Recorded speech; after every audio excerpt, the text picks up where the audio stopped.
अस्सलाम वालेकुम वरहमतुल्लाहि वबरकातुहू। उम्मीद करता हूँ सब आप खैरियत के साथ होंगे, आफियत के साथ होंगे। आज हमने टॉपिक पढ़ना है वो है 6.3 फंक्शन प्रोटोटाइप्स। इससे पहले आप फंक्शन के बारे में पढ़ चुके हैं, फंक्शन क्या होता है, फंक्शन को डिफाइन कैसे करते हैं, फंक्शन को कॉल कैसे करते हैं, या आपने पढ़ लिया। एक फंक्शन के अंदर जो बेसिक चीज़ होती है फंक्शन डेफिनेशन के अंदर वो क्या होती है, उसकी रिटर्न टाइप क्या है, उसका उसका नाम, उसकी इनपुट पैरामीटर लिस्ट और फिर उसकी बॉडी। और जो फंक्शन डेफिनेशन की पहली लाइन होती है उसको हम फंक्शन हेडर भी बोलते हैं। और फंक्शन कॉल करते हुए हम खाली फंक्शन का नाम लिखते हैं और उसकी इनपुट अगर उसकी कोई इनपुट है तो हम उसमें इनपुट पास कर देते हैं ब्रैकेट्स के अंदर। ठीक है, तो ये चीज़ हमने पढ़ी थी। तो आज हम पढ़ने जा रहे हैं function prototypes. A function prototype determines the function prototype eliminates the need to place a function definition before all the function call। basically C++ के अंदर मैं यहाँ पे आपको 6.3 का जो कोड है वो खोल के समझाता हूँ, आपको बात प्रॉपर समझ आ जाएगी। C++ के अंदर बेसिकली आप देख रहे हैं कि ये हमारे पास प्रोग्राम है जिसमें बस 3 फंक्शंस हैं, मेन है और फर्स्ट है और सेकंड है। C++ अभी मैं खाली इसको कमेंट आउट कर देता हूँ फॉर टाइम बीइंग समझाने के लिए। C++ के अंदर एग्जीक्यूशन मेन से स्टार्ट होती है, तो फंक्शन कॉल से पहले फंक्शन की डेफिनेशन ज़रूरी है। अगर बिल्कुल इसी तरह के जैसे आप वेरिएबल को यूज़ करने पहले उसको डिक्लेयर करते हैं, बिल्कुल इसी तरह फंक्शन कॉलिंग से पहले देखना लाइन नंबर 12 पे फंक्शन कॉल कर रहे हैं, इस फंक्शन को कॉल करने से पहले फंक्शन को डिक्लेयर करना ज़रूरी है, फंक्शन को डिफाइन करना ज़रूरी है। अगर फंक्शन डेफिनेशन कंपाइलर को पहले नहीं पता होगी तो यहाँ पे एरर दे देगा। ठीक है, आप देख रहे हैं ना, मेन हमने पहले लिखा, फर्स्ट हमने नीचे लिखा है और सेकंड हमने नीचे उससे नीचे लिखा है। तो जब कंपाइलर इस फाइल को कंपाइल करेगा तो मेन से एग्जीक्यूशन स्टार्ट करेगा, तो वो कहेगा कि भाई ये फर्स्ट कहाँ पे है, फर्स्ट तो मुझे पता ही नहीं है। जब उसको कंपाइल कर रहा होगा, एग्जीक्यूशन तो उसकी होगी नहीं। जब उसको कंपाइल करेगा तो वो जब फर्स्ट को देखेगा वो कहेगा भाई अननोन सिंबल फर्स्ट, फर्स्ट क्या चीज़ है मुझे पता ही नहीं है, क्योंकि हमने फर्स्ट को पहले डिफाइन ही नहीं किया हुआ। देखिए मैं इसको चलाता हूँ तो आपके सामने एरर आ जाएगा। देखा एरर आ गया, एरर क्या आया, ये एरर की लिस्ट है। फर्स्ट आइडेंटिफायर नॉट फाउंड, कहता है फर्स्ट नहीं मुझे मिला, कहता है सेकंड में मुझे नहीं मिला, हालांकि दोनों फंक्शंस हैं। तो आपको पता लगा हर फंक्शन को कॉल करने से पहले उसको डिफाइन करना ज़रूरी है। ठीक है, तो इसका मतलब ये है कि आपके अगर फाइल में 10 फंक्शंस हैं तो जो आपका मेन फंक्शन है सबसे आखिर में होना चाहिए और उससे पहले 10 के 10 फंक्शन डिफाइन होने चाहिए ताकि आप उसको कॉल कर सकें। तो इससे जो है ना काम बड़ा ख़राब हो जाता है, यानी कि आपका मेन फंक्शन सबसे आखिर में पड़ा हो, आपने जो फंक्शन डिफाइन किए हैं वो उससे ऊपर पड़े हों। ठीक है, तो इसका हल क्या है कि इसका हल है फंक्शन प्रोटोटाइप्स। इसका क्या हल है, इसका हल क्या है, फंक्शन प्रोटोटाइप्स। फंक्शन प्रोटोटाइप्स क्या होती हैं, फंक्शन प्रोटोटाइप्स को हम फंक्शन डेक्लरेशन भी बोलते हैं। फंक्शन प्रोटोटाइप्स को हम फंक्शन डेक्लरेशन भी बोलते हैं। Function prototypes are also known as function declarations. ठीक है, तो फंक्शन डेक्लरेशन या फंक्शन के प्रोटोटाइप्स कंपाइलर को इंडिकेट कर देती हैं भाई ये फंक्शन ना कहीं मौजूद है आगे, तुम इस फंक्शन को देख लो और ये फंक्शन आगे मौजूद है तो तुम कंपाइल कर लो प्रोग्राम को। बेशक देखें ना, अभी यहाँ पे हमने क्या किया, फंक्शन प्रोटोटाइप यूज़ किए हैं फर्स्ट और सेकंड के लिए, और फर्स्ट और सेकंड जो हमने डिफाइन किया वो नीचे डिफाइन किए मेन से नीचे। तो अब मैं जब इसको चलाऊंगा तो ये चल जाएगा, इसमें कोई इशू नहीं आएगा क्योंकि हमने फंक्शन की प्रोटोटाइप पहले लिख दी है। देखिए अब बिल्कुल सही चल गया, इसमें कोई इशू नहीं आया। और जब फंक्शन की प्रोटोटाइप इधर नहीं लिखी थी तो क्योंकि आपको पता है कि फंक्शन कॉल करने से पहले कंपाइलर को पता होना चाहिए फंक्शन है क्या, उसकी डेफिनेशन पता होनी चाहिए। तो अब मैं जब इसको कंपाइल करूँगा तो एरर दे देगा मुझे कि ना मुझे फर्स्ट का पता है और ना मुझे सेकंड का पता है। तो फंक्शन प्रोटोटाइप बेसिकली इस बात को एलिमिनेट करती हैं कि आपका जो है ना फंक्शन वो पहले डिफाइन हो उसके बाद आप उसको कॉल करें, जिसने जिस कॉन्सेप्ट में लिखा था। A function prototype eliminates the need to place a function definition before all calls to the function। तो ये फंक्शन प्रोटोटाइप है ना वो इस बात की ज़रूरत को ख़त्म कर देती है कि आप फंक्शन डेफिनेशन से पहले फंक्शन कॉल से पहले फंक्शन डेफिनेशन करें। ठीक है, अब फंक्शन प्रोटोटाइप होती क्या है भाई, बहुत आसान सी बात है, क्या होती है भाई, फंक्शन हेडर क्या होता है जी, फंक्शन की जो पहली लाइन होती है आपको पता है ना फंक्शन हेडर होती है। ये लाइन जो है फंक्शन की पहली लाइन को हम फंक्शन हेडर भी बोलते हैं, हम ये पहले पढ़ चुके हैं। तो बस इस फंक्शन के हेडर के आगे आप सेमी कॉलन लगा दें और इसको ऊपर ऊपर लिख दें कहीं पे भी, मेन से ऊपर कहीं पे भी। यानी कि आप क्या करें, इसको कॉपी करें और इसको उठा के इधर लिख दें और इसके बाद एक सेमी कॉलन लगा दें, तो वो क्या बन जाएगी, फंक्शन प्रोटोटाइप या फंक्शन डेक्लेरेशन। तो इतनी आसान सी बात है। तो फंक्शन प्रोटोटाइप में क्या होता है, फंक्शन प्रोटोटाइप के अंदर फंक्शन की रिटर्न टाइप होती है, फंक्शन का नाम होता है और उसके इनपुट पैरामीटर लिस्ट होती है और आखिर में सेमीकोलन होता है, बस दैट्स इट। तो फंक्शन के हेडर के आगे आप सेमीकोलन लगा दें और उसको फंक्शन से अलग करके कहीं और ऊपर रख दें तो फंक्शन प्रोटोटाइप बन जाती है। आपके आसानी के लिए ये चीज़ है, ठीक है। तो ये फंक्शन प्रोटोटाइप के बारे में था थोड़ी सी बात।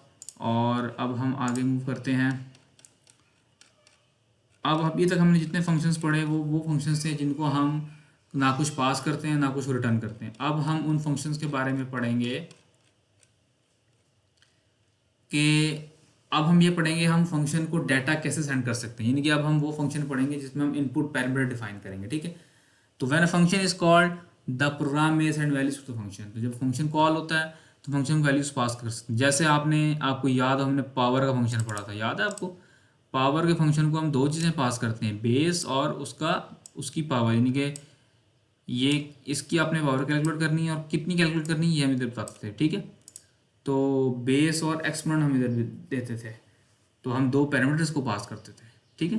तो इसी तरह हम अपना फंक्शन बनाएंगे जिसको एक पैरामीटर पास होता है और उसकी टाइप क्या है, इंट है। तो हमने एक फंक्शन बनाया जिसका नाम है डिस्प्ले वैल्यू। इसकी रिटर्न टाइप क्या है, वाइड। ये कुछ रिटर्न नहीं करता, हाँ जी, पर इसका एक इनपुट पैरामीटर ज़रूर है, क्या है वो, ये है। तो हम एक फंक्शन के लिए हम एक फंक्शन में एक इनपुट पैरामीटर कैसे उसको डिक्लेयर करने का सिंटैक्स क्या है, यानी कि हमने एक फंक्शन में एक इनपुट पैरामीटर देना है, हमने बताना है फंक्शन डिफाइन करते हुए कि मेरा ये फंक्शन ये एक इनपुट पैरामीटर लेता है।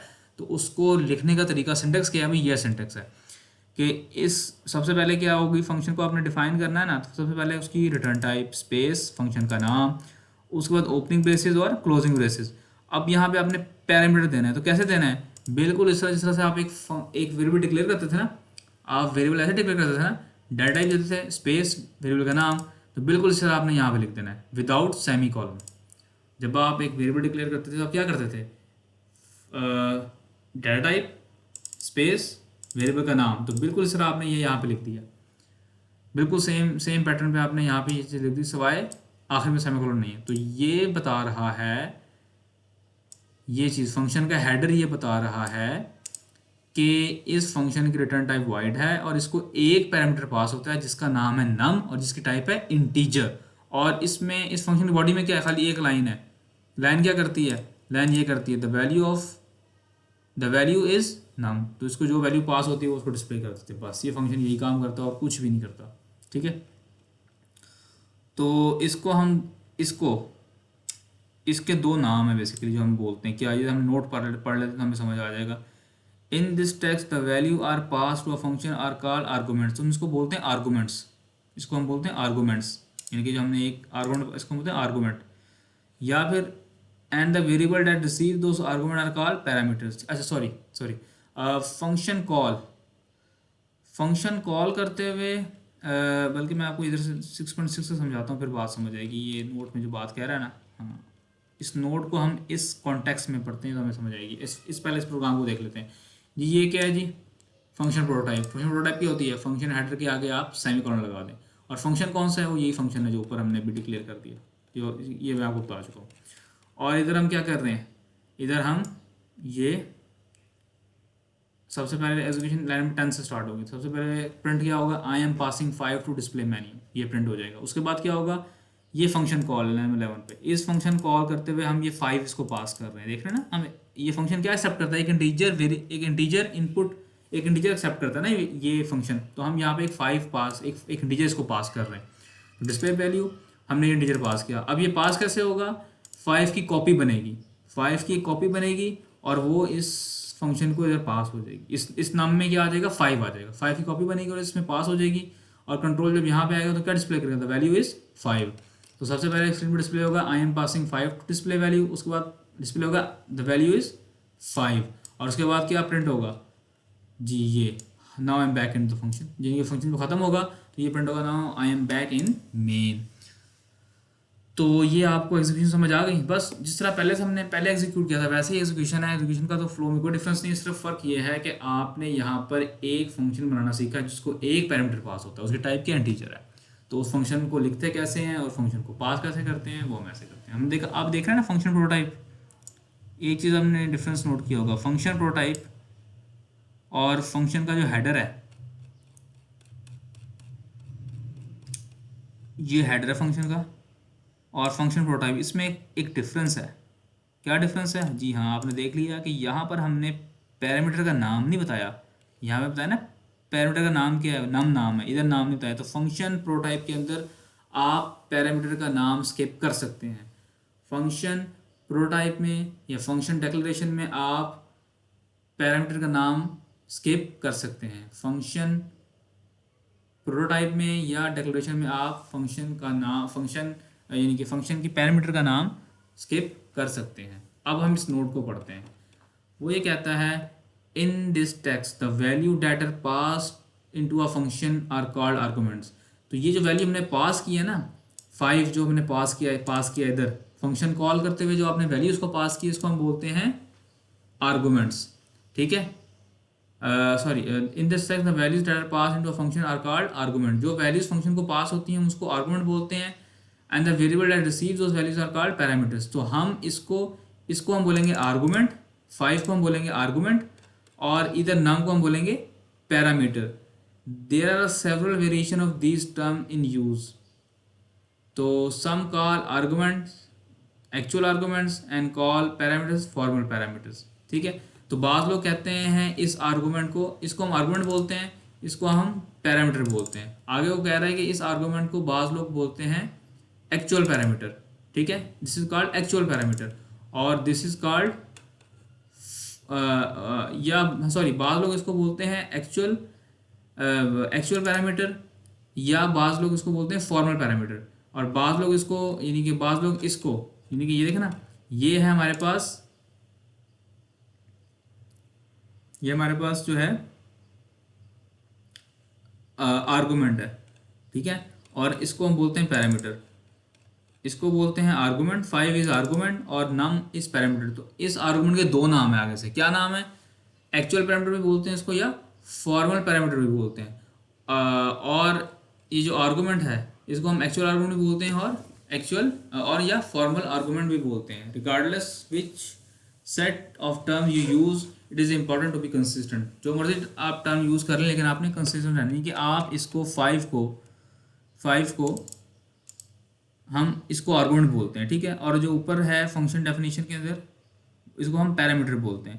तो इसको आप इस आर्गुमेंट को आप बोल सकते हैं एक्चुअल आर्गुमेंट या फॉर्मल आर्गुमेंट, और ऊपर वाले को बोल सकते हो आप एक्चुअल पैरामीटर या फॉर्मल पैरामीटर। लेकिन आपने कंसिस्टेंट रहना है। अगर आपने इसको बोला ना एक्चुअल पैरामीटर, तो आपने इसको एक्चुअल आर्गुमेंट बोलना है, और अगर आपने इसको बोला फॉर्मल आर्गुमेंट, तो इसको आपने फॉर्मल पैरामीटर बोलना है।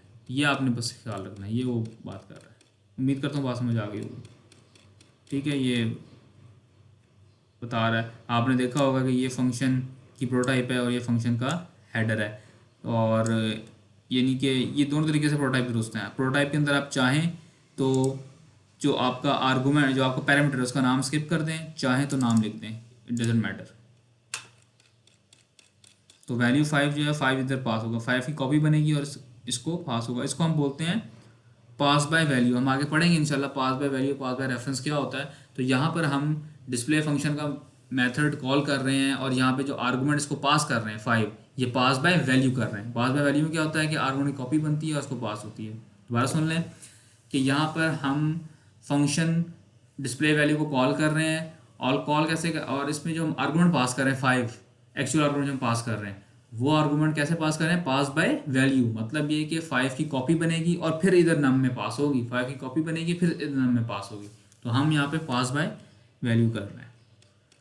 ठीक है,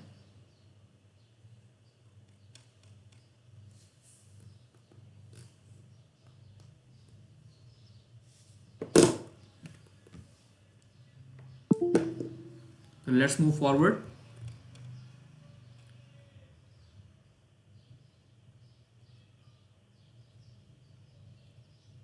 तो अब हम 6.7 देखते हैं। तो देखिए हमने 6.7 में क्या होगा, हमने 6.7 में डिस्प्ले वैल्यू वाले फंक्शन को कितनी बार कॉल किया, 1 2 3 4 मरतबा कॉल किया और डिफरेंट वैल्यू के साथ कॉल किया। और वैल्यू कैसे पास हो रही है, पास बाय वैल्यू, यानी कि इस 5 की कॉपी बन रही है और फिर इस फंक्शन को पास हो रही है, इस नम में पास हो रही है जी। तो हम यहाँ पे 4 बार फंक्शन कॉल कर रहे हैं और चारों बार डिफरेंट आर्गूमेंट से कॉल कर रहे हैं। पहली बार हम इसको 5 पास करते हैं, अगली बार 10 करते हैं, अगली बार 2 करते हैं, अगली बार 16 करते हैं। तो होगा क्या, देखिए सबसे पहले तो ये लाइन प्रिंट हो जाएगी, I am passing several values to display value. सबसे पहले हमने इसको 5 के साथ कॉल किया, यानी कि डिस्प्ले वैल्यू कॉल किया और इसको 5 पास किया। तो क्या होगा, ये 5 की कॉपी बनेगी और इधर पास हो जाएगा नम में, तो इधर क्या डिस्प्ले होगा, द वैल्यू इज़ 5। अगली बार 10 की कॉपी बनेगी, उसको पास हो जाएगा, तो प्रिंट क्या होगा, द वैल्यू इज़ 10। अगली बार 2 की कॉपी बनेगी और इसको पास हो जाएगी, तो प्रिंट क्या होगा, द वैल्यू इज़ 2। अगली बार 16 की कॉपी बनेगी, पास बाय वैल्यू कर रहे हैं ना हम लोग, तो 16 की कॉपी बनेगी, इसको पास होगी और प्रिंट क्या हो जाएगा, द वैल्यू इज़ 16। उसके बाद क्या लिखाएगा, now I am back in main. तो देखिए एज इट इज़ हो गया, ठीक है। तो हमने ये फंक्शन कॉल किया, इसने आपको यहाँ पे दिखाया कि आप एक ही फंक्शन को कॉल कर रहे हैं विद डिफरेंट आर्गूमेंट्स, और हर आर्गूमेंट के अगेंस्ट वो आपको वो वैल्यू दिखा रहा है। वार्निंग पढ़ लेते हैं। When passing a variable as an argument simply write the variable name inside the parentheses of the function call. Do not write the data type of the argument variable in the function call. For example,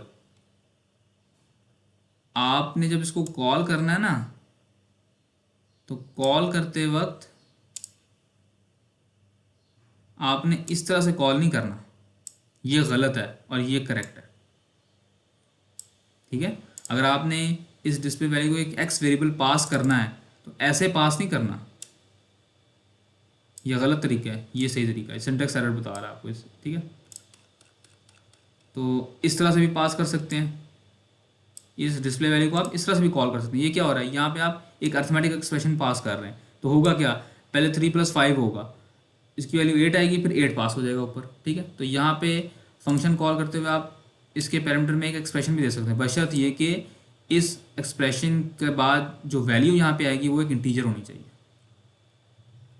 अगर ये पास करोगे तो क्या होगा जी, ये क्या है, floating point number, और आप यहाँ पे इसको पास कर रहे हैं, एक इंटीजर को फ्लोटिंग पॉइंट नंबर पास कर रहे हैं, तो आपको एक वार्निंग भी देगा और साथ में जो है वो इसको ट्रंकेट भी कर देगा, खाली 4 स्टोर होगा इसके अंदर, ठीक है। 6.8 को हम देखते हैं। अगर आपने एक फंक्शन जो है वो 6.8 को मैं इधर खोल लेता हूँ, बल्कि चलें इधर का खोल, इधर ही सही है, इधर ही आ जाएगा। तो जी ये फंक्शन क्या है, this program demonstrate a function with 3 parameters. अब ये इसने एक फंक्शन लिखा है जिसमें 3 पैरामीटर्स यूज़ होते हैं। आइए हम सबसे पहले फंक्शन को देख लेते हैं, बाद में मेन को देखेंगे। फंक्शन की रिटर्न टाइप है, सबसे पहले फंक्शन रिटर्न टाइप होती है, रिटर्न टाइप वाइड है, मतलब ये फंक्शन कुछ रिटर्न नहीं करेगा, स्पेस फंक्शन का नाम आ गया और उसके ये पैरामीटर लिस्ट है। अब अगर आपने एक फंक्शन को एक से ज़्यादा पैरामीटर पास करने हैं तो कैसे पास करेंगे, सेपरेटेड बाय कॉमा, ठीक है। तो आप लिखेंगे इंट, यानी कि पहला पैरामीटर की टाइप, पहले पैरामीटर का नाम, कॉमा दूसरे पैरामीटर की टाइप, स्पेस दूसरे पैरामीटर का नाम, कॉमा तीसरे पैरामीटर की टाइप, स्पेस तीसरे पैरामीटर का नाम। इस तरह जितने मर्जी चाहें लिख दें, कॉमा सेपरेटेड जितने मर्जी। लेकिन यहाँ पे आप देख रहे होंगे कि हर पैरामीटर से पहले आप उसकी टाइप बताते हैं। तो इस फंक्शन को 3 जो है वो पैरामीटर पास होते हैं और यहाँ पर फिलहाल तीनों की टाइप क्या है, इंटीजर है। लेकिन हम फंक्शन की डेफिनेशन के अंदर हर पैरामीटर की टाइप एक्सप्लिसिटली खुद से बताते हैं, ठीक है। हम num1 की टाइप भी बता रहे हैं, आप num2 की टाइप भी बता रहे हैं, num3 की टाइप भी बता रहे हैं। और ये फंक्शन करता क्या है जी, कुछ नहीं करता, तीनों को सम करता है और रिजल्ट डिस्प्ले करता है, डेट्स इट। तो सबसे पहले हमने क्या किया, ये लाइन नंबर 10 एग्जीक्यूट होगी, ये फंक्शन मेन कॉल होगा, ठीक। और ये फंक्शन की प्रोटाइप है, ठीक है, वो तो आपसे वाकिफ हो गए। फंक्शन की प्रोटाइप के अंदर आप चाहें तो पैरामीटर के नाम दे दें, चाहें तो स्किप कर दें, दोनों दुरुस्त है। सबसे पहले आपने 3 वैल्यूज़ डिक्लेयर की, 3 वेरिएबल डिक्लेयर की जिनके नाम है वैल्यू 1, वैल्यू 2, वैल्यू 3, ठीक है। ये मेमोरी मान जाएंगे, उनमें कुछ गार्बेज पड़ा होगा। उसके बाद आप क्या करेंगे, यूज़र से तीनों में वैल्यू ले रहे हैं, ठीक है। तीनों इंटीजर्स में, तीनों वेरिएबल में यूज़र से आपने वैल्यूज़ ली। उसके बाद क्या किया आपने, ये कॉल कर दिया शो सम। तो तो अब वैल्यू वन, अब शोर सामने आपने क्या किया, जो तीनों वैल्यूज आपने यूजर से ली थी वो आपने पास कर दी थी। वैल्यू वन पास की, वैल्यू टू पास की, वैल्यू थ्री पास की। वैल्यू वन किसको मिलेगी, वैल्यू वन कैसे पास हो रही है, पास बाय वैल्यू। याद रखें एक फंक्शन को पैरामीटर या आर्गुमेंट, एक फंक्शन को आर्गुमेंट दो तरीके से पास हो सकता है, याद रखिएगा। एक फंक्शन को आर्गुमेंट दो तरीके से पास हो सकता है, पास बाय वैल्यू या pass by reference. Pass by reference हम बाद में पढ़ेंगे।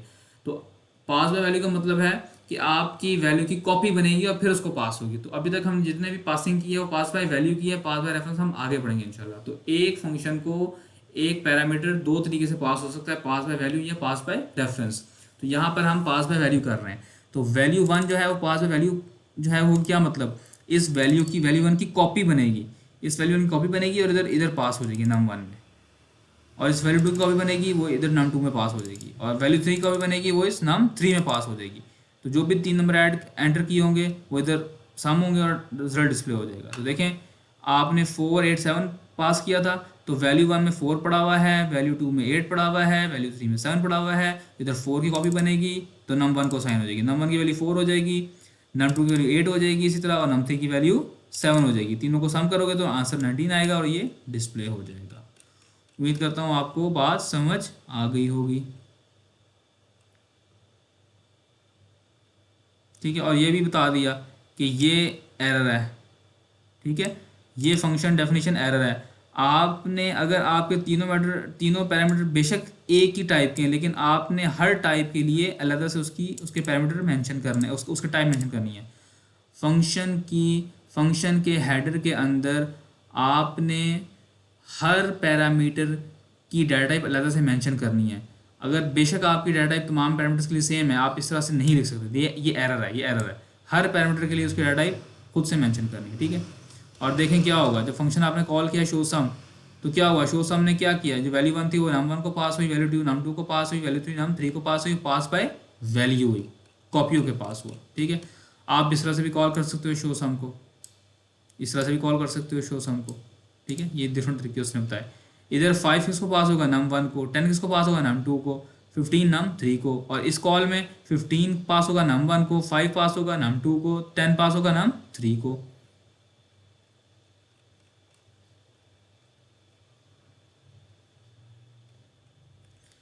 Like all variables, parameters have a scope. The scope of the parameter is limited to the body of the function that uses it. तो कहना ये चाह रहा है कि जो फंक्शन के पैरामीटर्स है ना, पैरामीटर्स, इन पैरामीटर्स का स्कोप होता है, और इन पैरामीटर का स्कोप कितना है, फंक्शन की बॉडी। जब तक ये फंक्शन मेमोरी में एग्जिस्ट करता है ये पैरामीटर मेमोरी में रहेंगे, जैसे ही फंक्शन टर्मिनेट कर जाएगा, खत्म हो जाएगा, ये पैरामीटर्स भी खत्म हो जाएंगे। तो इस नम वन नम टू का स्कोप क्या है, इस फंक्शन की बॉडी, शो सम की बॉडी। तो इंशाल्लाह उम्मीद करता हूँ आपको बात समझ आ गई होगी। अगर कुछ समझ नहीं आया तो पूछ लीजिएगा, इंशाल्लाह अगले लेक्चर में आपसे मुलाकात होती है। अस्सलाम वालेकुम वरहमतुल्लाहि वबरकातुहू।